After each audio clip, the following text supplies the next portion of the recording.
अस्सलामु अलैकुम वरहमतुल्लाहि तआला वबरकातुह। बिस्मिल्लाहिर्रहमानिर्रहीम। अल्हम्दुलिल्लाहि रब्बिल आलमीन। आइए सबसे पहले हमारे आका व मौला सरकार आलम सल्लल्लाहु अलैहि वसल्लम के बारगाह में झूम झूम कर नजरान अकीदत पेश करें। पढ़े बावज़ बुलंद सल्लल्लाहु अलैहि या रसूल अल्लाह वसल्लम अलैहि या हबीब अल्लाह, सल्लल्लाहु अलैहि या रसूल अल्लाह वसल्लम अलैहि या हबीब अल्लाह। अक़ीदतों का एक फूल मिल जाए मुझे सलीकाइनाते अली मिल जाए। अक़ीदतों का एक फूल मिल जाए मुझे सलीकाइनाते अली मिल जाए। मुहतरम असातिज़े किराम, आलिशान उलमा और मेरे मीठे मीठे इस्लामी भाइयों, आज फतावा आलमगीरी हनफी फ़िक़ह की शाहगार इस मौजू पर कुछ लबकुशाई करना चाहता हूँ। रब्बुल इज़्ज़त तौफ़ीक़ अता फ़रमा। हमारे हुज़ूर प्यारे आका अलैहिस्सलातु वस्सलाम फरमाते हैं कि अल इल्म नूरुन, इल्म नूर है।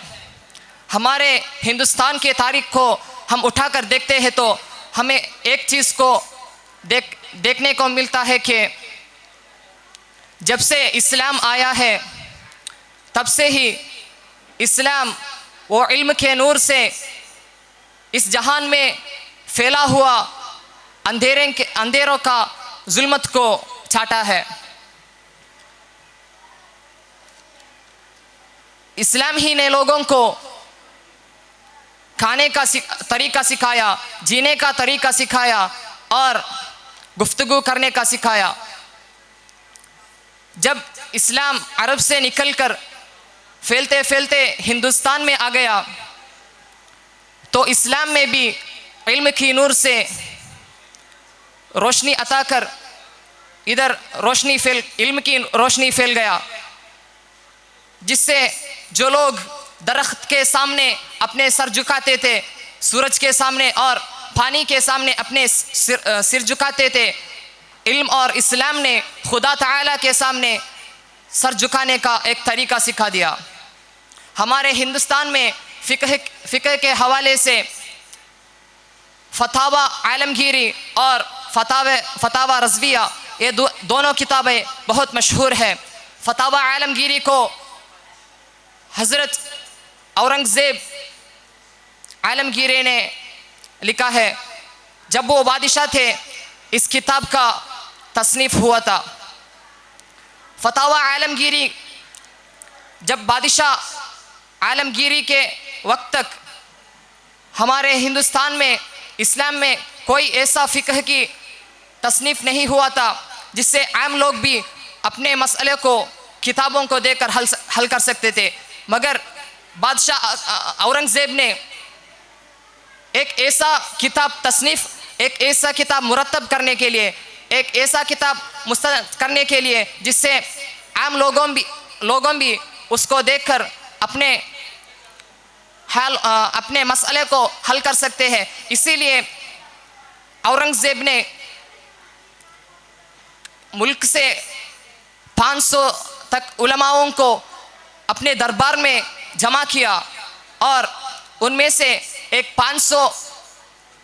500 उलमाओं का एक कमेटी का तश्कील कर दिया और उसमें से हज़रत औरंगज़ेब ही उस कमेटी का सरपरस्ती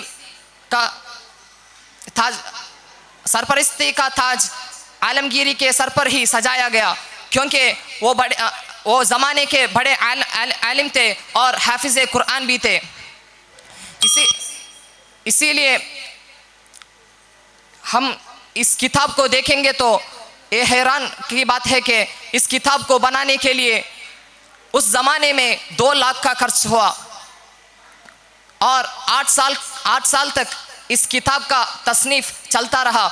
इस किताब को 2 लाख उस ज़माने में लगा, ये तो हैरान का बात है, क्योंकि उस ज़माने में 8 साल तक बादशाह औरंगज़ेब ने 500 उलमाओं को अपने शाही ख़जाने से ही उन्हें बहुत वजीफ़ा देता था और इसे तमाम करने के लिए 8 साल लगा।